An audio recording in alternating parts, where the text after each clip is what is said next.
بسم اللہ الرحمن الرحیم۔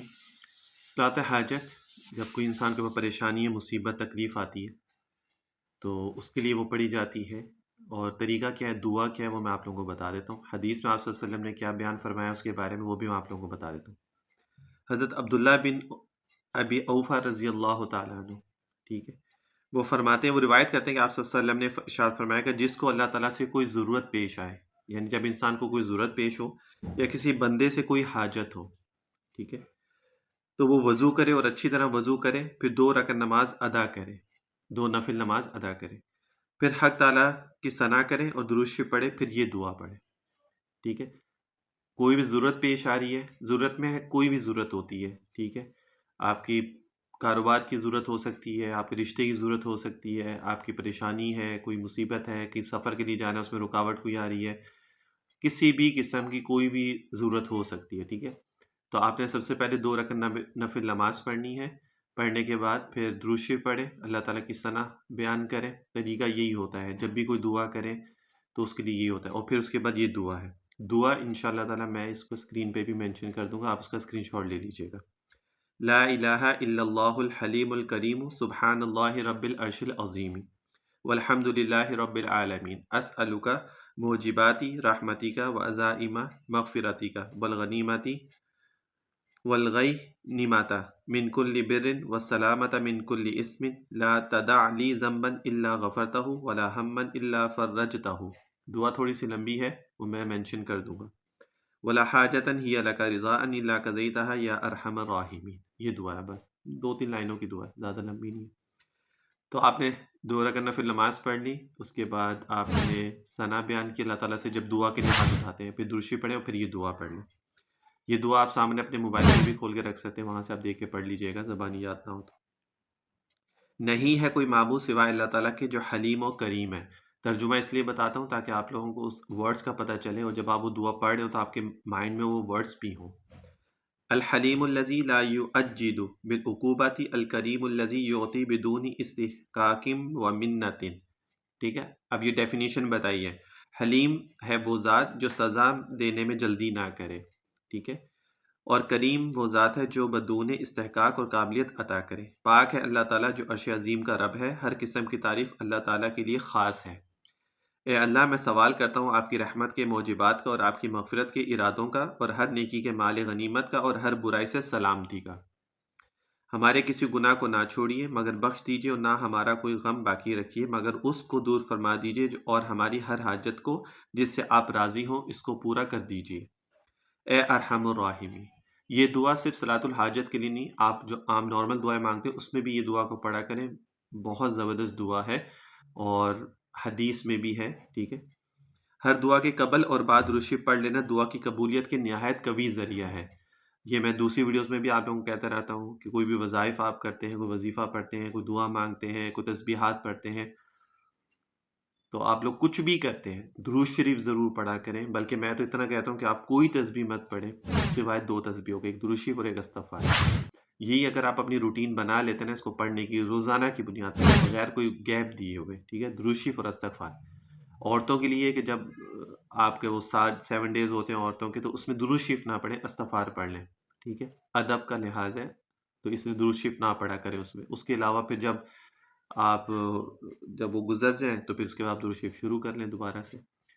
لیکن یہ 2 چیزیں بھی اگر آپ اپنی روٹین میں پڑھتے رہیں اور اپنے معاملات صحیح رکھیں، یعنی نماز، قرآن، ذکر روٹین میں تھوڑا بہت چلتا ہے، جو آپ نمازیں 5 وقت کی پڑھیں، قرآن آپ روزانہ تھوڑا سا بھی پڑھ لیں، لیکن پڑھیں ضرور، تلاوت ضرور کریں گھر میں، ذکر اذکار لا الہ الا اللہ سبحان اللہ سبحان اللہ وبحمدہ سبحان اللہ العظیم، یہ تسبیح بہت زبردست ہے، یہ پڑھ لیا کریں۔ تو انشاءاللہ تعالیٰ آپ کے بہت سارے معاملات جو ہیں جو آپ کو پتہ بھی نہ ہو، اور وہ اللہ تعالیٰ آٹومیٹکلی اس کو ٹھیک فرما دیں گے۔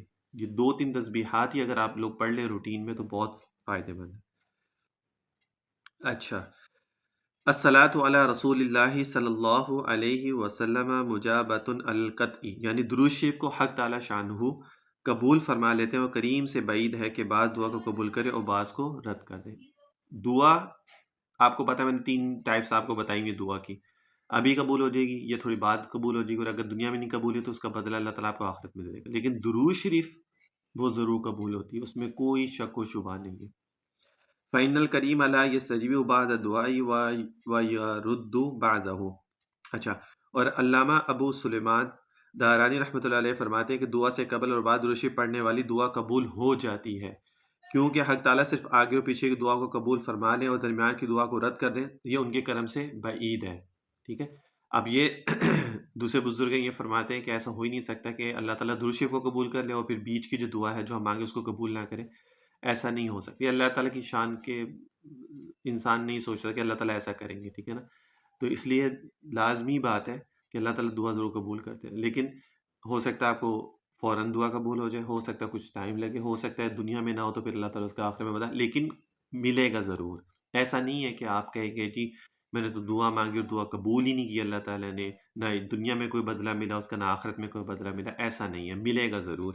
اور آخرت میں انسان کو زیادہ اس کی ضرورت پڑے گی دنیا سے، دنیا تو کچھ بھی نہیں ہے، آخرت میں بہت مشکل ہے۔ اچھا، فَإِنَّ اللَّهَ يَقْبَلُ الصَّلَاتَيْنِ وَهُوَ أَكْرَمُ مِنْ أَنْ يَدَعَ مَا بَيْنَهُمَا۔ اچھا، اب یہ احکر عرض کرتے ہیں۔ احکر مینس کہ حضرت شیخ العرب والعجم حضرت شاہ محمد اختر رحمہ اللہ تعالیٰ علیہ رحمتاً واسعۃً، کراچی کے بہت بڑے بزرگ تھے، ان کا انتقال ہو چکا ہے، ٹائم ہو گیا۔ تو ان کے بیان، ان کی باتیں، ان کے اشعار ایسے دل پہ جا کے لگتے ہیں کہ میں آپ کو بتا نہیں سکتا۔ جب وہ حیات تھے تب میں نے ان کا اتنا سنا نہیں، لیکن اب جب وہ دنیا سے چلے گئے تو اب الحمدللہ کوئی بھی کلپ میرے پاس آتا ہے، کوئی بھی آتا ہے، میں ان کو بہت شوق سے سنتا ہوں۔ اب وہ فرماتے ہیں، ٹھیک ہے، یہ انہی کی کتاب ہے جہاں سے یہ چیزیں میں آپ لوگوں کو بتا رہا ہوں۔ انہوں نے سنتوں سے کچھ چیزیں جمع کی ہیں، آپ سب کی سنتوں سے، تو انہوں نے کچھ چیزیں جمع کی ہیں، ٹھیک ہے، پیارے نبی کی پیاری سنت ہے، ایسی ان کی کتاب ہے، ایک چھوٹی سی کتاب ہے، تو وہاں سے میں لے رہا ہوں۔ اب اینڈ میں وہ فرما رہے ہیں کہ جب بھی کوئی پریشانی دنیا یا آخرت کی آئے، دنیا آخرت کی کوئی بھی پریشانی آئے، جسمانی مصیبت ہو یا روحانی مصیبت ہو، جسمانی مصیبتوں سے کوئی بھی تعلق ہو یا روحانی کوئی بھی تعلق، روحانی میں جیسے جادو ہے، سحر ہے، نظر بد ہے، کوئی بھی چیز ہے اس طرح کی، یعنی مصیبت کے تقاضے پریشان کریں، 2 رکعت نماز حاجت پڑھیں، یہی جو میں نے ابھی آپ کو بتائی، اور دعا پڑھ کر بار بار ہر روز دل سے دعا کریں، ٹھیک ہے۔ اور یہ صرف ایک دفعہ نہیں ہے، آپ اس کو کچھ دن تک پڑھتے رہیں تاکہ جو کام آپ کا رکا ہوا ہے، جو نہیں ہو رہا، جو پریشانی ہے، وہ اللہ تعالیٰ اس کو حل فرما دے۔ تو غیب سے اسباب فلاح پیدا ہوں گے، اللہ تعالیٰ غیب سے مدد فرمائے گا، جس کا دل چاہے اپنے رب سے نصرت اور کرم کا انعام حاصل کر لے۔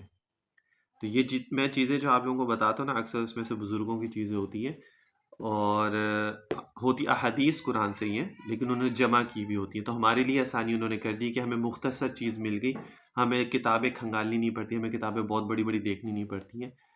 تو ہمارے علماء نے، بزرگوں نے جو ہے وہ بہت بڑی بڑی چیزوں کو چھوٹی چھوٹی کتابوں میں جمع فرما دیا، اور وہ آسانی ہمارے لیے فرما دی کہ اب دیکھیں نا، صلاۃ الحاجت کے لیے انہوں نے کتنی آسانی فرما دی کہ درود شریف 2 رکعت نفل نماز پڑھیں، اس کے بعد اللہ تعالیٰ کی حمد و ثنا بیان کریں، پھر درود شریف پڑھیں، پھر اس کے بعد یہ دعا پڑھ لیں، بس دعا پڑھنے کے بعد پھر اس کے بعد اللہ تعالیٰ سے جو بھی دعا آپ لوگوں نے مانگنی ہے وہ اللہ تعالیٰ سے مانگیں دعا، ٹھیک ہے، اور یہ مسلسل کچھ عرصے تک یہ اس کو رکھیں، تو انشاءاللہ تعالیٰ اللہ تعالیٰ اس سے جسمانی، روحانی، دنیاوی، اخروی جتنے بھی ہیں پرابلم، مسائل وغیرہ، اللہ تعالیٰ سب حل فرما دے گا۔ تو ان چیزوں کو ضرور کریں، اگر جس کو بھی پریشانی ہے اللہ تعالیٰ آسانی فرمائیں گے۔